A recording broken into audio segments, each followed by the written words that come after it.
اتفضل يا استاذ. النهارده هنتكلم عن عمل مسرحيات في مراحل هامه في تاريخنا العظيم في مجموعه فرسان التاريخ في الصف السادس مدرسه ميت الرخاوي. المراحل ديت هتبدا بعصورنا اللي هي المراحل المختلفه بالدوله المملوكيه في مصر. تتفضل تقول. اتفضل. المماليك هم عماد يتم قلبهم وسلطة الدكار ويشتريهم أحد السلاطين والأمراء وألحقهم بمدارس خاصة. شكرا. يبقى دي أول مرحلة عدت في تاريخنا اللي هي إيه؟ المماليك. عرفناها بنفسهم. نيجي على مرحلة أخرى وهم العثمانيين. اتفضل. العثمانيين هم قبائل من آسيا الوسطى ثم لقبوا بايه؟ العثمانيين ايه؟ اتفضل. ماشي. نسبة للعثمانيين ايه؟ ارطغرل. اتفضل. يبقى مرحلة أخرى اللي هي العثمانيين. نيجي على مرحلة ايه أخرى هي أسباب الحملة الفرنسية. ايه الحملة الفرنسية؟ اتفضل. أسباب الحملة الفرنسية هي حملة نابليون. واحد تأديب المماليك وتحكيم نفوذهم وقوتهم. اثنين حماية التجار الفرنسيين من الحكم وظلم واضطهاد المماليك. ثلاثة إنشاء حكومة وطنية يكون الحكم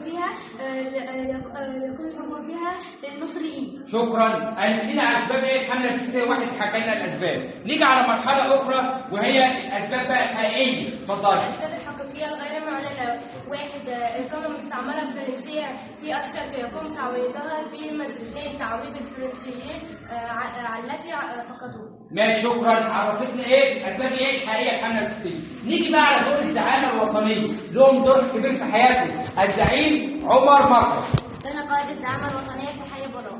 برافو عليك. حي ايه؟ بولاق. زعيم اخر الثوره. بقى عمالين نقول الثوره هنعرف ايه هي الثوره. اتفضلي. الثورة الحركة الشعبية كانت تهدف إلى تغيير الجزء الشامل للأوضاع السياسية والاقتصادية. شكرا. كده عرفنا الثوره. مرحله اخرى بقى وهي ثوره القاهره الثانيه. قامت امتى وكده؟ اتفضلي. ثورة القاهرة الثانية قامت ثورة الإجراءات التي اتخذها قريبا ضد أهل القاهرة. ماشي. ضد اهالي ايه القاهره اللي هو الظلم والاضطهاد. نيجي على شخصيه مهمه في حياتنا والقائد نيلسون. عمل حاجات كتيره برضه في مصر. اتفضل. أنا القائد نيلسون. أنا القائد الإنجليزي الذي دمرته الأسطول الفرنسي على يد اليوم. ماشي. اتفضل. شكرا.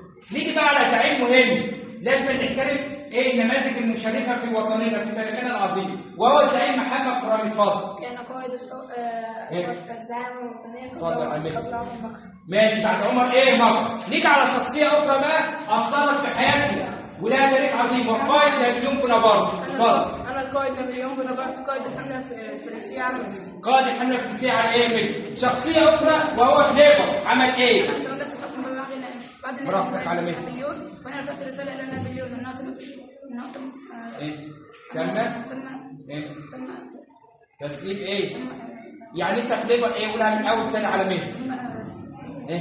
براحتك. تدمير الأسطول الفرنسي على يد الأسطول الإنجليزي بالآن. ماشي كويس. هو تدمير الاسطول الفرنساوي على يد الاسطول الانجليزي. اتفضل. نيجي على القائد مينو بقى.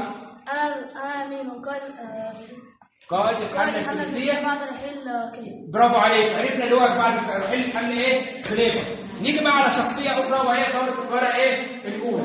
ثورة القاهرة الأولى. اندلعت ثورة القاهرة الأولى لعدة أسباب منها تفتيش الفرنسيون للبيوت وهدم أبواب الحارات والمساجد. تمام. شكرا. عرفنا الاسباب. نيجي بقى يا اولاد على شخصيه الوالي. عمالين نقول الوالي هيعرفنا اسبابكم ما هو الوالي. الوالي. اتفضل.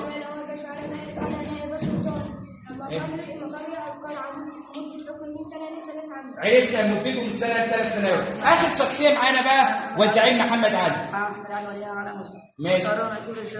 ماشي. ماشي. بقى الزعيم محمد ايه علي اخر حاجه وليا على مصر. الخلاصه يا اولاد اللي احنا عملنا عمل مسرحي خاص بمراحل هامه في تاريخنا بدات بالزعيم عمر مكرم. المماليك والعثمانيين كل دي شخصيات اثرت ايه في حياتنا. لازم نعتز بايه بالنماذج المشرفه في في تاريخنا العظيم. والعمل مسرحي خاص ايه بالتاريخ. كل مرحله لها ايه اصول. تمام كده.